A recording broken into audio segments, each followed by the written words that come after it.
Is Lima, Peru safe? There are 3 dangerous things to beware of when traveling to Lima, Peru.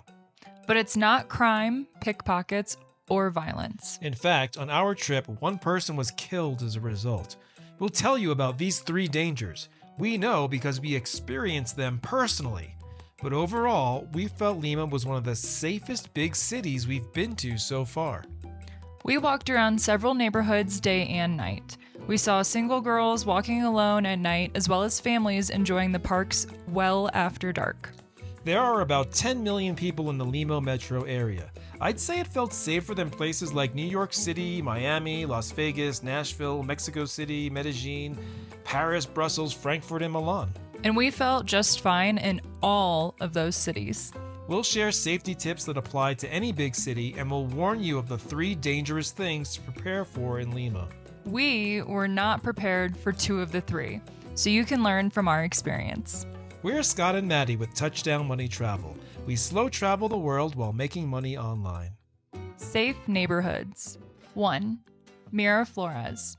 We stayed in an Airbnb in this beautiful coastal district. The parks are green and gorgeous. You have sweeping views of the Pacific Ocean waves and the cliffs of Peru, and I really enjoyed all the cute dogs. Miraflores is also home to so many outstanding restaurants, cafes, and bars. We felt secure walking the streets day and night. It's an area where many wealthy Peruvians live.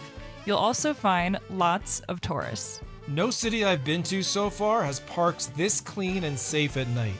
We smelled 0 marijuana, actually 0 anywhere in Lima, and there were big signs in the park indicating a fine equal to about $1,000 for drinking alcohol in parks, so we didn't see anyone who appeared intoxicated.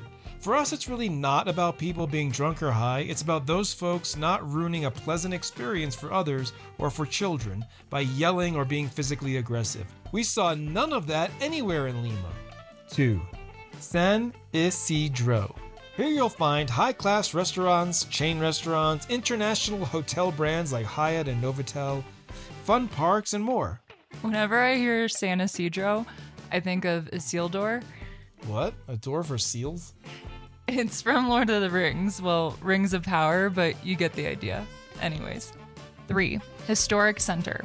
We really enjoyed the beauty and architecture of churches built in the 1500s, the majesty of Lima's main square. And a little further south are the Park of the Exposition with its gardens and lakes, along with cool buildings. We also had an awesome nighttime visit to the magic water circuit of the reserve park. Impressive fountains lit up with colors. But most of all, since this is a safety video, it was packed with small children and parents on a Sunday night.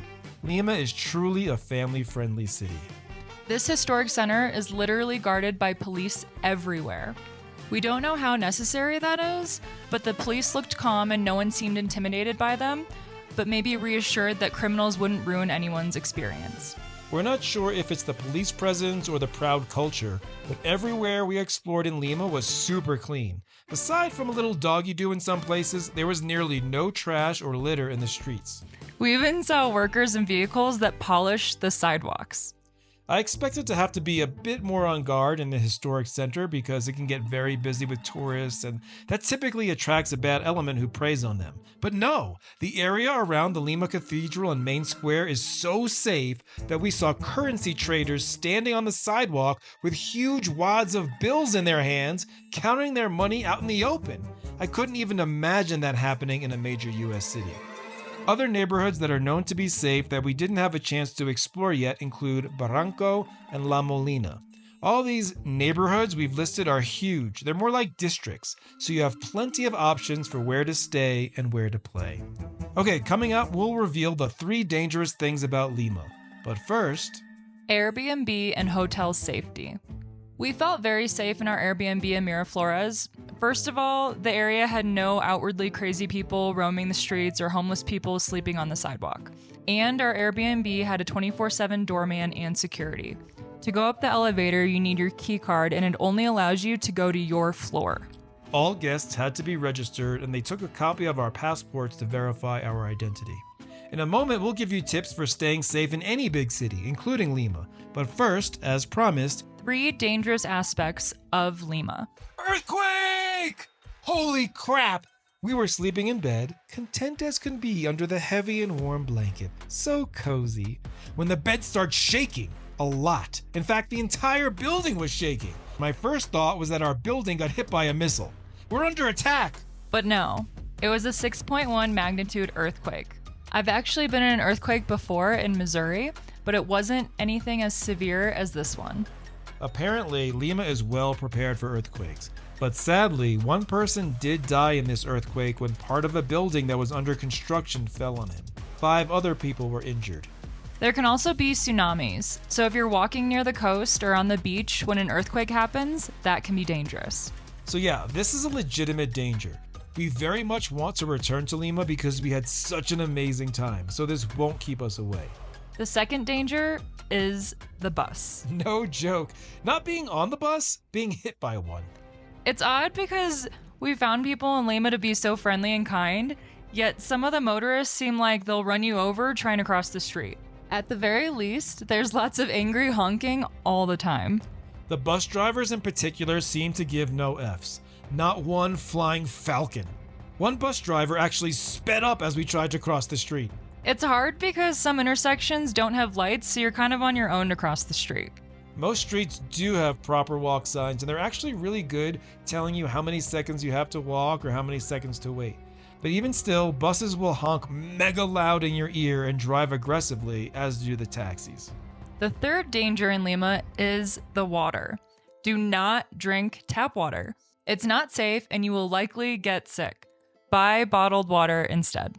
At restaurants, it's standard to buy a bottle of water. But when we were offered non-bottled water, such as after our massages at the spa, it's always been filtered or boiled. I love my portable filtered water bottle. It worked great for making the tap water in our apartment safe. We link to it in the description. We also brushed our teeth and cleaned our vegetables with bottled water. We were advised you can boil tap water instead, but we didn't do that. Tips for staying safe in any big city. We've been lucky so far, and we've been street smart. In Lima, we didn't wear much jewelry, and we didn't wear any designer clothing. We did feel totally safe with our older model iPhones in our hands for recording videos and for following maps. We're also pretty good about holding onto our valuables or keeping our bags safe when walking busy streets. We didn't use mass transit, so we can't speak to that, but we used Ubers, not taxis, and we felt very safe in those, and we walked many, many miles at night. Lima felt very safe for us. We think most people will feel safe here given that we saw families with small children outside after dark in parks and walking the streets in the various neighborhoods. Please like, comment, and subscribe. And to never miss another video, join our free email list on touchdownmoney.com.